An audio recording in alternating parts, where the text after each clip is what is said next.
In June 2020, Jeff Wittek suffered an injury that changed his life forever. His so-called friend David Dobrik swung him from a rope attached to an excavator he was operating. David eventually lost control of the excavator and Jeff collided with it, smashing his skull and nearly dying as a result. Jeff was hospitalized, having sustained several different injuries, with the worst being severe damage to his left eye. Over 2.5 years later, he's still having surgeries on the eye, having just had his 8th operation on it. The injuries he got that day still plague him, and he'll likely need many more surgeries in the future. For a long time following the accident, Jeff suffered in silence. When people asked what happened to him, he'd deflect and give a number of random explanations. This was in part a way of him dealing with the situation, but also him protecting David and the rest of the vlog squad, the group of creators he was a member of at the time. It wasn't until April 2021 that he came clean about what happened, with the release of his documentary series, Don't Try This at Home. In it, we saw how the accident took place, the aftermath in the hospital, and the mental anguish Jeff experienced as the reality of his situation sunk in. But even the documentary wasn't the complete truth, because before it was released, Jeff allowed David to edit it to remove anything that made him look bad. He was looking out for his friend, but over time, Jeff has come to regret that decision. And in the present day, the two are much closer to being enemies than they are to being friends. On January 23rd, 2023, Jeff posted a picture on Instagram of him lying on a hospital bed after undergoing surgery on his eye. The caption read, "Another one down. Thank you for all the love and support. Thank you, Dr. Cook, and thank you, Pain Meds." Just 1 hour later, Todd, a member of the vlog squad, posted an Instagram picture of him drinking and laughing with David. The caption was, "We don't give a fuck."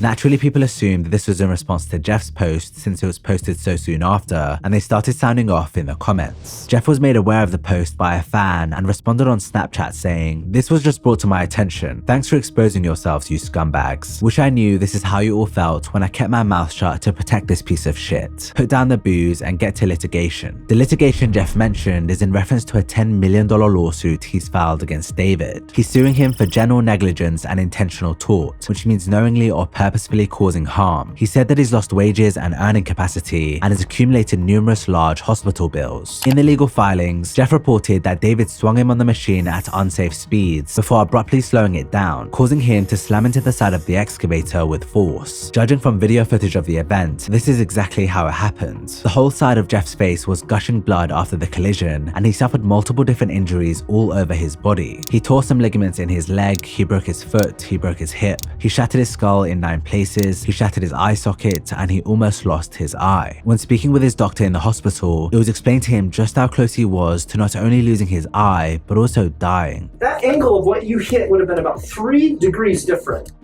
Or if that would have entered about 3 millimeters higher and been on the same angle, it would have cut your eye right now. And if it was a few inches the other way, it would have killed me? If it had gone the other way, it would have cut the big blobs out, so you would have died. Yeah. Jeff was forced to make significant changes in his lifestyle to aid in his recovery. The doctors told him he needed to gain fat in order to do an eye surgery, which was a struggle for someone like Jeff who loves fitness and has a really fast metabolism. But he followed doctors' orders and did what he had to do to save his eye. The fact he decided not to publicly share what he was going through opened him up to hurtful comments from viewers about his appearance. They were saying that he's had Botox, that he's not good looking anymore, that he's gained weight, and all of this on top of what he was already going through began to seriously deteriorate Jeff's mental health. I have things that keep me sane, and that is working out, and now the doctors are telling me that I need to gain fat in order to do an eye surgery, and it's just everything that keeps me sane in life now is gone. Everything that makes me happy is gone.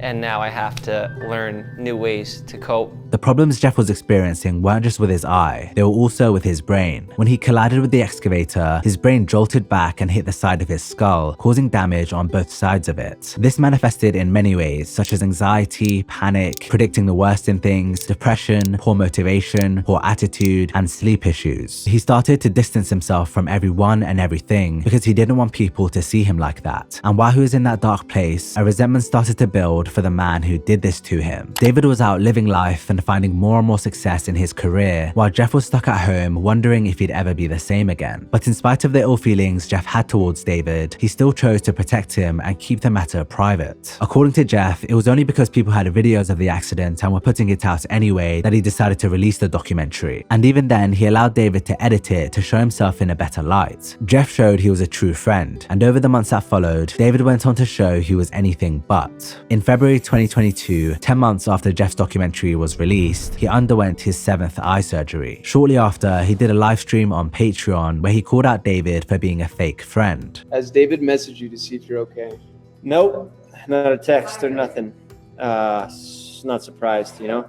It is what it is, but I'm done being fake friends with that motherfucker. He later elaborated by saying, I woke up from surgery. A day goes by, no text from him. Another day goes by, no text. I look at his Instagram because it's the first one that always pops up. It's just him like, oh, I'm so happy with my life right now, my vlogs and everything. I was like, you got time to do this, but you can't text me and be like, hey, did you go blind or not from my actions? I just want to tell the truth, finally. I gave that motherfucker so many chances. Even now, a week later, I still haven't heard a peep. I'll have lifelong brain injuries and saved him from everything. You would have got deported. You would have got put in jail for manslaughter. You could have got sued for everything. I took it on the chin. Some thought Jeff was being melodramatic for ending his friendship with David over not receiving a text, but in reality, there was much more going on than just that. Casey Neistat had been producing a documentary about David called Under the Influence, in which he covered 2 major scandals he's been involved in. Casey contacted Jeff before the film aired and showed him a clip of David addressing his injury. David fully blamed Jeff for the whole thing, suggesting that he always takes things too far and that he's the reason it happened. He said that it was my fault. David blamed me for the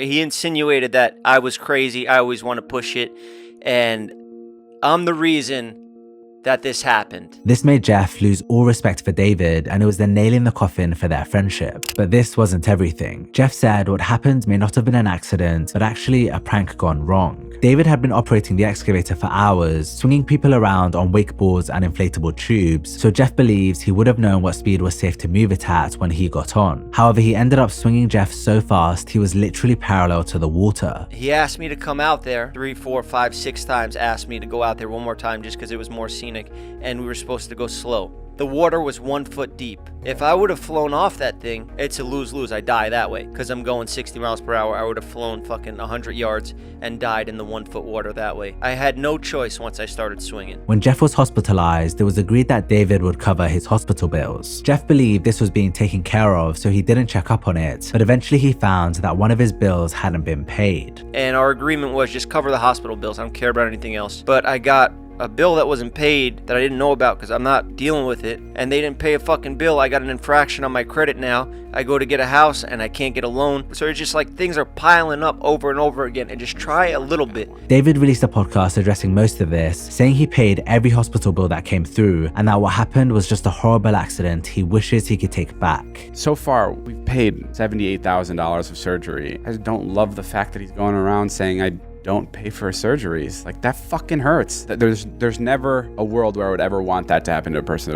I was never up there like driving the thing wanting to hurt him or whatever it was. Like, that was never the thing. He apologized to Jeff, but this was undermined by the fact that he played the victim throughout most of the podcast. That day is like the worst thing that's ever happened to me, and I wish I would fucking do anything to take that day back. This weighs on me every fucking minute of every day of my life. Fuck, I'm so late. David describing the incident as the worst thing that ever happened to me and not the worst thing I've ever done is very telling. Within hours of David's podcast being released, Jeff responded to it on his own podcast. He picked apart many of the things David said before ending the episode by saying he'll be taking legal action against him. It was in June 2022 that he officially filed his lawsuit, and in September, TMZ reported on David's response. David claimed that Jeff knew how risky the stunt was and therefore can't blame him for his injuries. Apparently, he was asking the judge to dismiss the complaint and award nothing to Jeff. David's argument holds some weight because whichever way you look at it, it was ultimately Jeff's decision to swing from that excavator. He has to bear some of the responsibility for his injuries. But the reality is, David is known to pressure people into doing things they otherwise wouldn't. He's shown time and time again that he cares more about making entertaining content than the safety and feelings of those around him. Multiple people have suffered injuries doing stunts as part of his vlogs, and sadly for Jeff, he was the worst of them. There's a good chance Jeff will have to keep getting surgeries on his eye for the rest of his life, so that day on the excavator will never be something he can truly put behind him. The lawsuit he filed is about more than just the money for him. It's about closure. He wants David to be held to account for what he did to him and for him to feel the consequences of his actions. Whether that will happen or not though remains to be seen, as there have been no new updates on the lawsuit since September.